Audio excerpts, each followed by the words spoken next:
Bonjour à tous et à toutes. Let's go! Elle est là, mon doigt. Allez les amis, c'est parti! Bon, là les amis, la présentation concerne les Bravely Default. Alors on pourrait dire oui que je suis en train de fêter la sortie de Bravely Default. Enfin moi Default, hein, pas Default, mais bon, voilà. Faut bien que je le prononce quand même. Que bah il va sortir ce Switch 2 en version cartouche vide. C'est une démat en quelque sorte, même si c'est téléchargeable. Donc bravo encore à Nintendo, hein.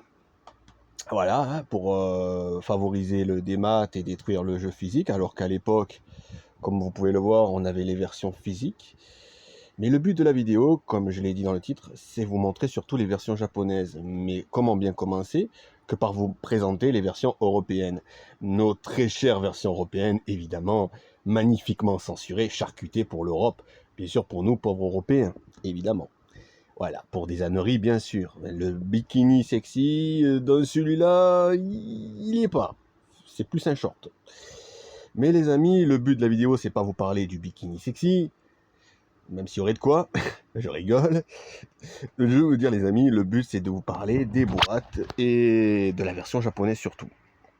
La différence avec les boîtes japonaises, je ne sais pas si vous les avez déjà obtenues ou eues, sûrement les grands collectionneurs, ils ont dû les avoir, enfin les grands, les collectionneurs qui passent leur vie à collectionner. Moi, j'ai passé ma vie il y a quelques temps en arrière à collectionner les jeux 3DS et il y a eu un temps où j'étais beaucoup à fond justement dans les jeux 3DS.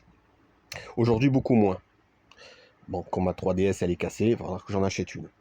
Mais les amis, ces vieux jeux que j'ai achetés il y a très longtemps, à plein prix, hein, mais à l'époque, même si c'était à plein prix, tu payais ces jeux à peine 40 euros, voire moins, c'est pas comme aujourd'hui où c'est méga abusif, ça restait encore correct. Et là, franchement, on parle quand même d'une licence très connue de Square Enix, qui a fait quand même de très bons jeux, faut bien avouer. Voilà, donc les deux versions de Bravely en version européenne, sorties chez nous, que vous connaissez sans doute tous. Maintenant, s'il y en a qui connaissent pas, bah, dans la vie, on peut pas tout connaître, c'est pas grave, les amis. Donc voilà, les amis, les versions européennes que vous connaissez tous. Hein. Voilà, à peu près, hein, avec la jaquette derrière. De belles boîtes, voilà, on va dire très sympa, mais quand vous allez voir les boîtes japonaises, vous allez comprendre quand même la différence avec nous, pauvres Européens, que nous sommes. Donc voilà les amis, vous avez vu les versions européennes. Et bien sûr, ces deux versions sont charcutées et censurées chez nous.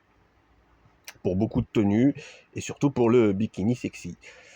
Oui, je sais, j'en parle beaucoup. Je vous taquine, les amis. Et voici les versions. On va commencer par là.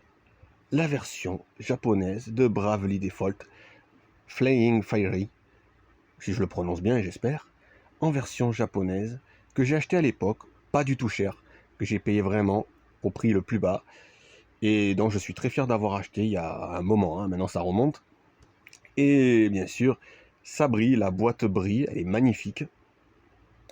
Moi je le vois mieux, mais c'est vrai qu'en vidéo ça risque de passer un peu moins bien, mais c'est une version qui brille et qui est magnifique. Même le derrière brille. Ouais les amis, cette version, bah, elle n'est pas très commune chez nous, hein, on va pas se mentir. Voilà, mais il était possible de l'avoir bien sûr en import, hein, évidemment. C'est possible. Voilà, avec le Zero japonais. Et j'en ai beaucoup acheté de jeux japonais dans ma vie, et ceux-là en fait partie, même sur 3DS, même sur DS tout court. Hein. Et voilà la version japonaise. Comment vous la trouvez? Contrairement à sa version européenne, qui est pas moche, mais qui est vraiment très loin d'égaler celle de la version japonaise selon moi. Donc voilà les amis, dites-moi ce que vous en pensez de cette version japonaise de Bravely Default. Mais bien sûr, qu'est-ce que serait le 1 sans le 2? Évidemment. Et le 2 brille aussi, il est magnifique. D'ailleurs vous pouvez voir la brillance beaucoup plus. Hein. Voilà, les Japonais ont vraiment de la chance sur ce côté-là, contrairement à nous, les pauvres petits Européens. Même derrière, ça brille, c'est magnifique les amis. C'est de très belles boîtes et quand je les avais achetées à l'époque, j'avais été vraiment charmé par ces deux merveilleuses boîtes de leur version japonaise. Mais non, honnêtement les amis, pour jouer en version japonaise, si vous n'avez pas fait la version européenne, ça va être assez compliqué. pour comprendre l'histoire. Maintenant, si vous avez fait la version européenne et que vous voulez jouer en japonais à ces deux versions, honnêtement, vous pouvez.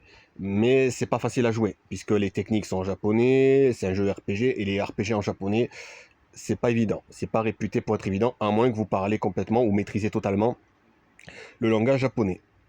Ce qui n'est pas mon cas, malheureusement. Mais un collectionneur fait souvent table rase de ces choses-là, tant qu'il peut faire de la collection. Je ne suis pas collectionneur pour rien, tout de même. Sinon, je ne serais pas collectionneur.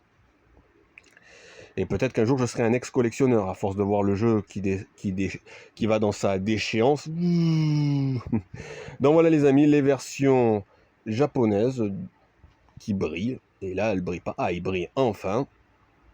De ces deux merveilleuses versions. J'ai beaucoup aimé ce jeu, enfin ces deux jeux. Voilà. Mais en japonais, je vous dis la vérité, à part regarder les tenues non censurées, j'ai pas vraiment joué, quoi. C'est très compliqué.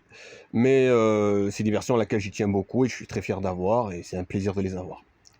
Voilà, enfin tout bon collectionneur, normalement, devrait être fier de les avoir. Voilà les amis, dites-moi ce que vous en pensez, si ça vous intéresse d'en parler. Et j'espère que cette vidéo vous a plu. A très bientôt les amis.